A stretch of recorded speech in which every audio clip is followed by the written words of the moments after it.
So hi, I had this idea for a video. It's pretty simple, a reaction video.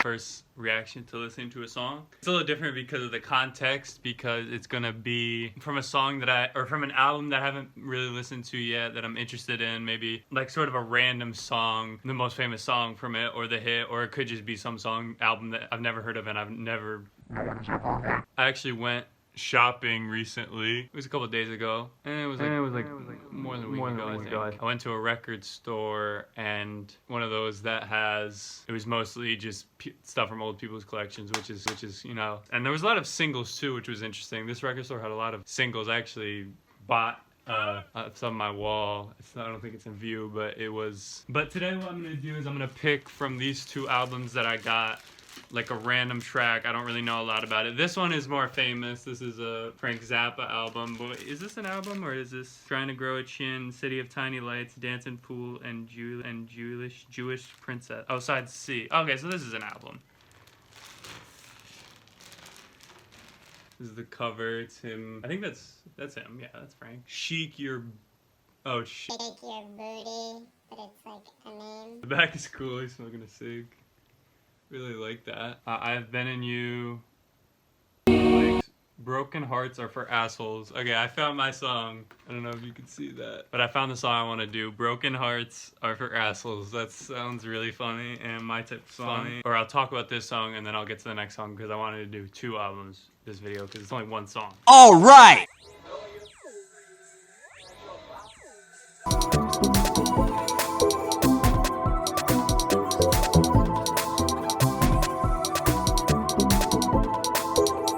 So that was very, very interesting song. I haven't heard a lot of Frank Zappa's music, particularly his actual vocal stuff, like focusing on his vocals. But I think I picked right. And I thought it was really tight. It was much more punk rock, much more distorted guitar sound than I might have expected, because Hot Rats is very jazzy, of course. Love the beginning of that song. I think I heard in the second song, it seemed like he was at the end of it, he was sort of mimicking Bob Dylan, kind of making fun of him, which I thought was funny. And he actually did a good impression. Maybe he wasn't. I forget what year the Dead Kennedys dropped, but he sounded like exactly like Jello Biafra. Like, I was like, so is he mimicking him? But it was 79. I don't remember when the Dead Kennedys dropped, but it sounded super punk rock. He was definitely emulating that. I like the beginning part. He was like talking about how you're an asshole. It felt very Dead Kennedy-esque. There was a really interesting section talking about like this character, the asshole. I liked the flow of his voice. He kind of flew in and out. He had like ad-libs and stuff. And he was like, na-na-na-na, like he was talking about like things you did in the day, and they're just like sort of very specific things. I assume this is what he's known for, you know, setting these funny, weird scenarios. You'd have to look more into the lyrics of why he's an asshole, and because the character's an asshole, so you're thinking, why is he an asshole? And then it switches to talking about women. It's like because it's the asshole is the man, and he's like, but then he switches to the women. It's like, women can be assholes too. It's like, okay, this is about to be some incel shit. It was really, it got really weird. Of course, he started talking about like literal assholes, like winking at you, and these part talking about like literal shit, like going in your asshole. Yeah, it felt obviously he doesn't care what people think about it. I mean, talking about that, it's supposed to be funny, but I do think it was produced very well. It was very interesting track with the punk rock, with the stripped back story, interesting cadence. I think it was a great song. The last part, it's supposed to be unsettling, and I'm not sure what the message of the song is, but overall I like that song. That was a pretty good song. Next is a song that is going to take me much longer to listen to. It's from an album that I've never heard of, and the guy at the counter had never heard of it, and he was like a quirky guy. It seemed like he would know. But it's called UGN. Count it! And you can see it's an amazing cover.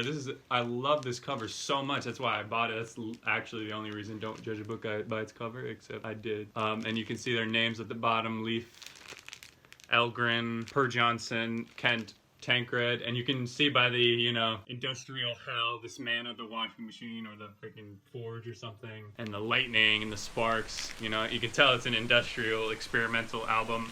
Don't know when it came out, couldn't find it on Spotify. Love this cover. This is one of my favorite colors, this orange, and I mean, it's just so clean. Love this cover. Oh my god, wait, it's like this is so weird, it's like a booklet. It doesn't even have like a sleeve. And they also give me this, which is super cool. I'm gonna have to put this up somewhere, look at that. Looks insane. That's what it looks like. It looks pretty clean. It's just one song, UGN. It's 25 minutes. I think I'm gonna do part 1 because I assume there's 2 parts for a reason. It says UGN part 1 and part 2, so maybe it's a bad pick. But I thought it was an interesting album, and I think I would like to hear it. So let's do that.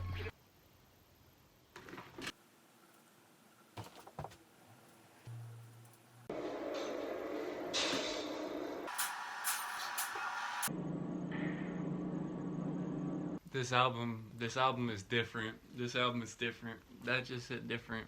That was a crazy song. Maybe I should have seen this coming, but the reason why it actually says here, where is it? This music is meant to be, this album should be played loud. You see that? Backwards, but maybe the later parts, or once it hits like the 4-minute mark, a lot more of the noise, industrial sounds, drumming comes in. But the first 3 minutes is like, if you didn't have it out in like almost max volume, because I didn't have it, you couldn't hear anything. Like I said, my player isn't that great, so it maybe has more crackle than usual. Also, I couldn't tell if the record was just old. It was very crackly and seemed very distorted, but it really made sense because it's playing all the sounds through the same filter. It's not like some of the sounds are messed up. But it was really interesting. I really liked that experience of wondering what was what in that regard. It was just rolling, heavy crackling. I'm gonna assume that's part of the song, but I thought it was a good atmosphere. I mean, I don't know how to judge sound. It seemed like it was recorded well. And then the first drop, I can say without a doubt, I think, trying to analyze it, I think it was really well done. Like a lightning bolt, but it was really sharp and cartoonish. It reminded me of He-Man. I just thought of He-Man, you know, the intro where he's like, and it's like super cartoonish the way it sounded, and it was really cool. It really opened up my eyes. Crackle sounded very rainy too. You know, the rainy days, love listening to rain and you know, listening to thunder. You could also hear a little bit of walking around the room. It felt like a circular room. It was like a dome that I had infiltrated, like hitting like microwaves, and like there was like little rumbling, drilling sounds, and there was like a little siren beeping sound that was very deep. Like the industrial like machinery sounds were a lot scarier. The thunderous sounds were a lot more intriguing, and the sirens and drilling were meant to be more unsettling, I think, and I think they pulled that off. There was some opera music playing in the back at certain parts and near the end, and the end was really cool because an airplane, dude, I'm almost done, and it had an airplane.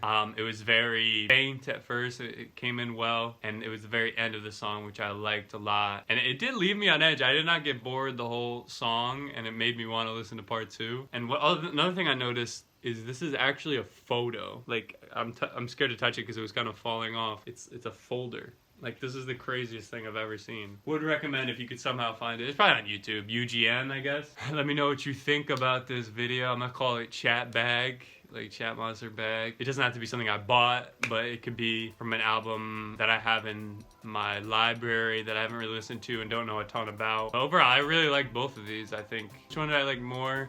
I would say the UGN, because the last verse of the Zappa song, Broken Hearts Are for Assholes, was pretty gross, and I don't think I've grown to appreciate that humor in his music yet. Maybe I will, but yeah.